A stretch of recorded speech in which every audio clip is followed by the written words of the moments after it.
Hi, I'm Chad Huebener. And I'm Sara Huebener with Edina Realty, and today we are going to be giving a housing market update now that we are over halfway through the month of January and essentially entering very soon the early spring market. One of the things that we've been hearing from buyers over and over and over is they're waiting for the rates to come down. And we have seen rates come down a bit. They were just over 7%, sometimes as high as 7.5%, but now they are just above 6.5%. So they've come down quite a bit. That said, we're still seeing the inventory levels very, very low. Now, inventory is up, but only like a percentage point or two, and that's about it. So still overall, it's very low. Yeah, and I think we did just see the most recent Minnesota report on our housing statistics, and we look at those numbers, but then we kind of like to more break them down to what we're seeing locally here, and it's kind of more of the same over the last even year and a half. The inventory's low, the buyers are out there, but there's not a ton to look at, and we're still seeing that now. But I anticipate that's going to change. I know we don't like to make too many predictions because it's a very fluid market. But I think we're going to start seeing things open up more than we have in the past couple of years. With more listings coming on, the buyer pool is going to increase. I think we may see more just normal, but I think we may see more activity.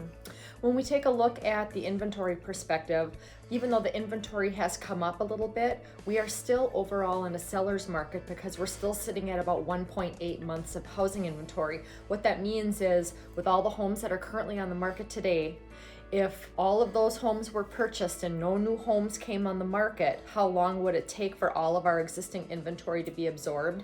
And it's about 1.8 months. So anything under 5 months is considered a seller's market. So we are still essentially in a seller's market, even though we may not have 30 offers on a house like we did a couple of years ago.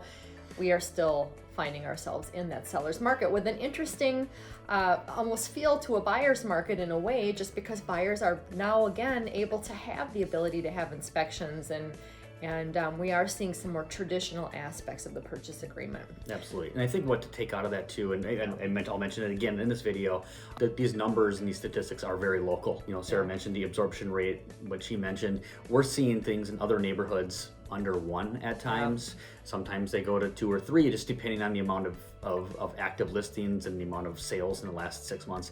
It's been pretty fluid, but I think that number between 1 and 2, I think it's been pretty consistent over the last year, and we may expect to see that continuing.